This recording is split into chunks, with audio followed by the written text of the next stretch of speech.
요한복음 11장 36절에서 44절까지 말씀을 교독합니다.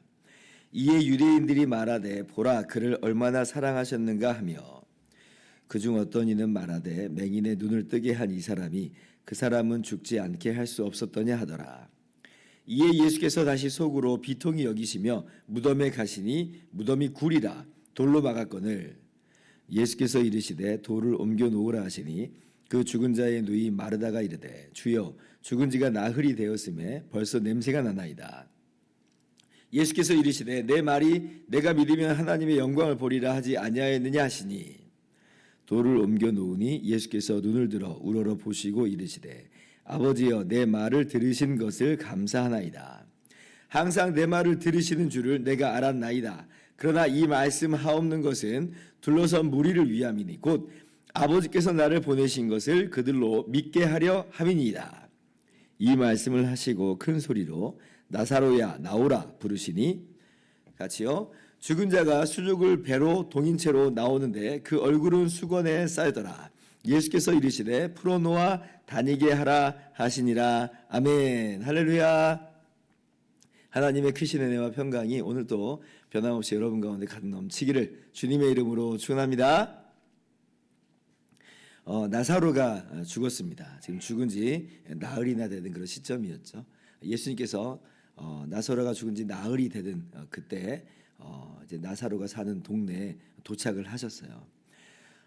마르다와 마리아, 그러니까 나사로의 누이들인 이 마르다와 마리아는 참 이 오라버니의 죽음 앞에 비통하고 또 슬픈 마음을 금할 수가 없었고, 예수님이 여기 계셨더라면 우리 오라버니가 죽지 않았을 텐데라고 하는 안타까운 마음을 이제 피력을 합니다. 특별히 이제 마리아 같은 경우는 그 예수님 앞에 그렇게 이제 눈물을 흘리시면서 우는 이제 그런 장면까지 함께 보여주죠. 그러니까 이제 예수님께서 주일날 함께 나눈 것처럼 우십니다. 35절에 예수님께서 눈물을 흘리시더라.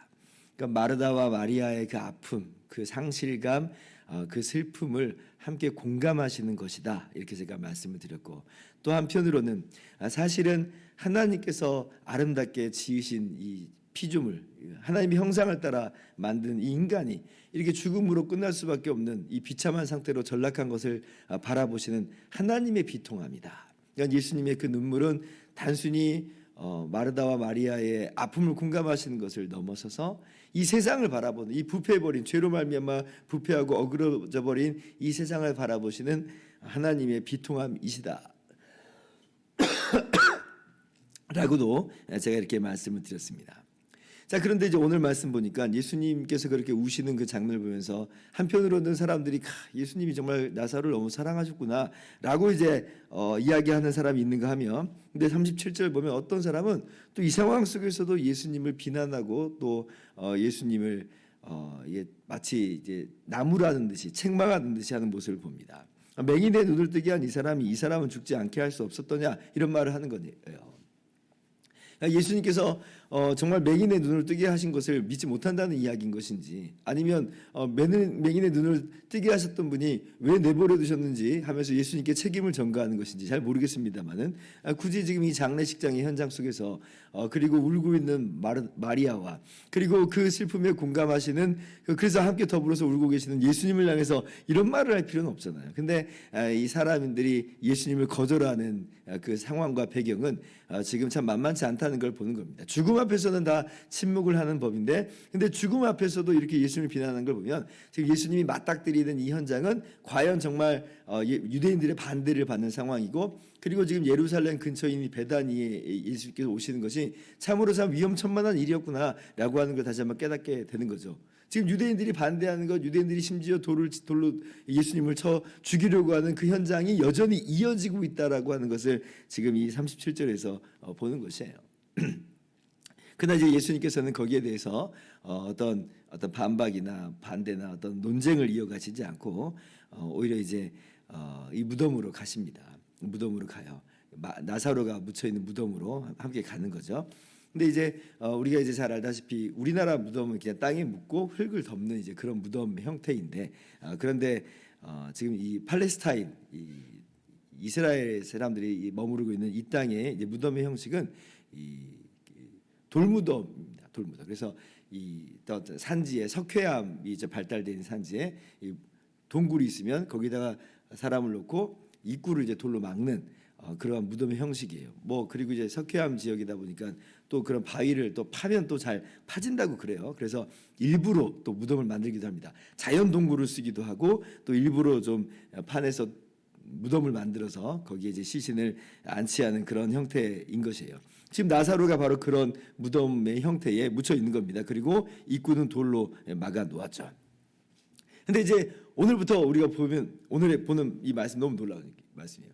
예수님께서 그 무덤의 그 돌을 무덤 입구를 막고 있는 돌을 치우라, 옮겨 놓으라 이렇게 말씀하시는 거예요. 죽은 지 나흘이나 됐는데 왜 옮겨 놓으라 하시는 걸까? 예수님께서 우리에게 옮겨 놓으라 그러면 우리가 선뜻 그렇게 옮겨 놓을 수 있겠는가? 우리도 잘 이렇게 선뜻 옮겨 놓기 힘든 이제 그런 상황이겠습니다. 마르다도 그랬죠. 아니 죽은 지가 나흘이나 되었음에 벌써 냄새가 나나이다. 지금 나사로가 죽은 집 너무나 명백한 그런 상황이에요. 하루 이틀도 아니고, 하루 이틀이면 혹시나 잠깐 기절했다가 심장이 잠깐 멈췄다가 돌아오는 그런 일들이 정말 그것도 놀라운 일인데 그런 일들이 보고된 적이 있으니까 설마 그러려니 하겠지만, 근데 죽은 지 나흘이나 됐어요. 이미 끝나버렸습니다.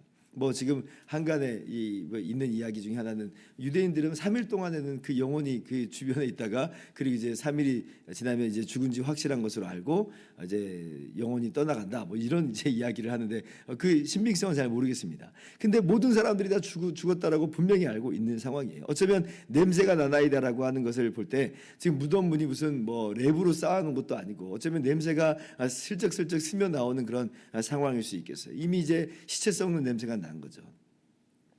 그런데 예수님께서는 옮겨 놓으라 다시 한번 말씀하시는 거예요. 40절에 내 말이 네가 믿으면 하나님의 영광을 보리라 하지 아니하였느냐.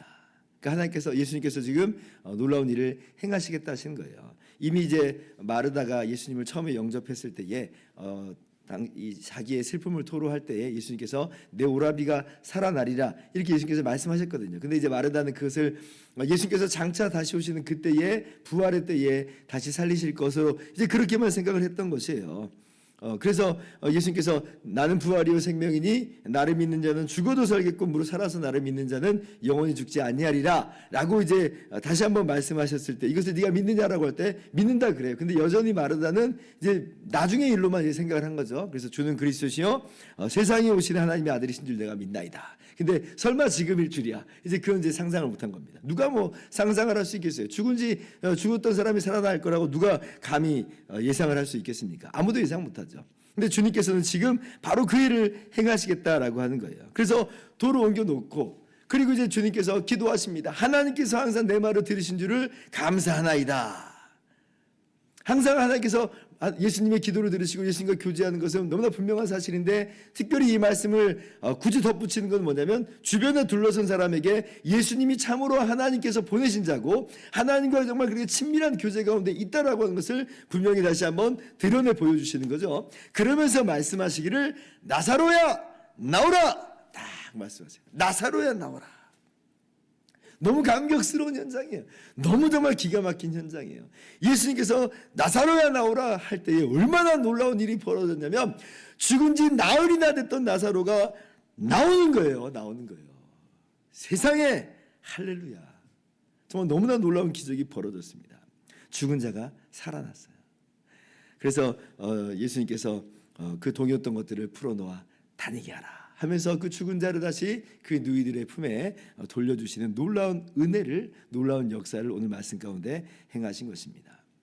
사실 이 말씀은 우리들에게 너무나 정말 위로가 되고 힘이 되는 말씀이죠. 이 무덤 문을 여는 순간 시체에 썩는 냄새가 코를 찔렀을 거예요. 어쩌면 우리의 이 삶의 현장을, 우리의 삶의 결말을 우리가 그 안에서 보는 거 아니겠습니까? 이 땅에서 아무리 화려한 삶을 살고 아무리 멋진 삶을 살아도 결국 이것뿐이구나. 죽으면 다 썩어버리는 정말 시체 썩는 냄새 때문에 누이들도 코를 막아야 되는 그런 상황 가운데 있을 수밖에 없는 게 우리 인생이구나. 여러분, 우리의 인생이 정말 그렇습니다. 아무리 대단한 것처럼 보여도 결국은 죽을 수밖에 없고 썩을 수밖에 없고 벌레 밥이 될 수밖에 없는, 어떻게 보면 그러한 정말 너무나 비참한 우리의 처지예요. 예수님께서 오늘 이 나사로의 무덤에 돌문을 여시는 것으로 어쩌면 우리의 정말 아무도 우리가 부인하고 싶은, 인정하고 싶지 않지만 그냥 그 현실을 목도하게 하는 거예요. 아, 이게 우리의 인생이구나.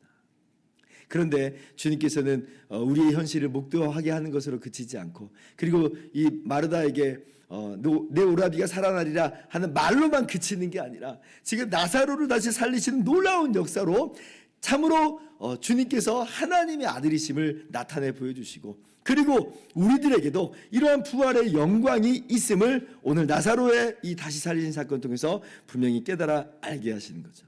오늘 말씀 속에서 우리가 그래서 두 가지를 분명히 알아야 됩니다. 먼저는 예수님은 참으로 하나님의 아들이시요, 정말 하나님의 보내신 자로서 하나님과 정말 친밀히 교제하고 교통하시는 참 하나님이심을 우리가 분명히 알아야 돼요. 지금 예수님께서 이틀을 지체하시고 도착을 하셨어요. 우리가 그 이야기를 이제 금요일 날 말씀을 함께 찬양기도 때 함께 나눴는데, 왜 그렇게 하셨는가 할 때 여러 가지 이유가 있을 수 있겠지만 그 중에 하나 분명한 이유는 뭐냐면 하나님의 영광을 나타내는 것으로 그렇게 제자들로 하여금 예수님을 믿게 하는 것이다. 15절 말씀 보면 분명히 제자들로 하여금 믿게 하려고 이제 그렇게 하신 것이다라고 말씀하세요. 그리고 정말 오늘 이 사건 속에서 그럼 어떤 일이 벌어졌는가? 제자들이 예수님을 믿었죠. 하나님의 아들이심을, 하나님의 보내심을, 하나님의 보내신 자임을 분명히 믿으시죠. 믿죠. 그리고 45절에도 보면 마리아에게 와서 예수께서 하신 일을 본 많은 유대인들이 그래도 믿었다 그래요. 그러니까 예수님을 믿게 하시는 그러한 역사로서 나사로를 살리시는 분명한 의미가 이 안에 있습니다. 또 하나는 뭐냐? 지금 나사로를 다시 살리시는 이 샘플 속에서 과연 정말 예수님은 죽은 자를 다시 살리시는 분이심을, 그러면 우리도 다시 살리시는 분임을 우리는 분명히 확신할 수 있는 거예요. 물론 나사로의 이 부활은 완전한 형태의 부활은 아닙니다. 단순히 죽음에서 살아난 것뿐이에요. 이 말은 무슨 말이냐면 나사로는 이렇게 살다가 또 죽었을 것이에요. 영원히 살지 못하죠. 영광스러운 몸으로 다시 살지 못하고 다시금 병에 걸리고 다시금 연약함 가운데 살다가 그리고 늙어서 죽었을 거예요. 그러니까 이러한 부활은 진짜 부활은 아니에요. 왜냐하면 다시 죽고 마니까. 그러나 이렇게 나사로를 다시 살리시는 것으로 우리 가운데 뭘 똑똑하게 보여주시냐면 예수님은 참으로 부활이요 생명이 맞구나 라고 하는 걸 우리가 깨달아 알게 되는 거예요. 죽어도 살겠고 무릇 살아서 나를 믿는 자는 영원히 죽지 아니하리라 하신 이 말씀이 참이로구나. 그렇다면 주님께서 말씀하신 대로 주님과 하나 된 우리는 주님의 부활 생명을 가진 사람들이 됐구나. 우리가 비록 이 땅에서는 죽어 썩어 없어져 버린 것처럼 보일 것이지만 그게 끝이 아니라 주님의 다시 살리심을 우리가 경험하게 될 것이고, 그 부활 생명 속에서는 우리가 주님과 함께 영원히 죽지 않는, 영원히 썩지 않는 강한 몸으로 일어나는, 영광스러운 몸으로 일어나는 그러한 일을 우리가 목도하게 맞대하게 되겠구나 라고 하는 걸 분명히 확신할 수가 있는 것이죠. 고린도전서 15장 50절, 51절, 52절 이렇게 말씀합니다. 보라, 내가 너희에게 비밀을 말하노니 우리가 다 잠잘 것이 아니요 마지막 나팔에 순식간에 호련이다 변화되리니 나팔 소리가 나매 죽은 자들이 썩지 아니할 것으로 다시 살아나고 우리도 변화되리라. 아멘. 그래서요, 우리는 썩지 않는 몸으로 부활하게 될 것이에요. 다시는 죽지 않아요. 영광스러운 몸으로 일어나서 주님과 함께 영원한 하나님의 나라에서 왕으로 타는 영광을 맞이하게 될 것입니다. 그러므로 우리는 담대하게 이야기할 수 있어요. 사망아, 너의 쏘는 것이 어딨냐? 사망아, 네가 이기는 것이 어딨냐? 우리에게 승리를 주시는 우리 하나님께 감사하노니 우리는 이긴 자들이 되었고요, 우리는 승리의 나팔을 우리는 부는 사람들이 된 것이죠. 오늘 말씀이 우리 안에 이런 감격이 되었으면 좋겠어요. 오늘 말씀이 우리 안에 이런 위로로서 다가왔으면 좋겠습니다. 세상에 많은 화려함을 쫓아가려고만 우리가 정말 부단히 애를 쓰는 이런 인생 속에서, 그런 사회 속에서 살아가는데, 그러나 그것이 전부가 아님을 분명히 알았으면 좋겠어요. 그것은 썩어버릴 것이에요. 나중에 냄새가 나버릴 것입니다. 그러나 우리에게는 이미 주님과 함께 부활의 생명이 주어져 있음을 믿고 장차 주님 다시 오신 날에 우리가 영광의 몸으로 부활할 것을 확신하면서 그 나라 바라보면서 위로받으시고 또 힘차게 오늘 하루를 살아가는 저와 여러분 되기를 주님의 이름으로 축원합니다. 기도하겠습니다.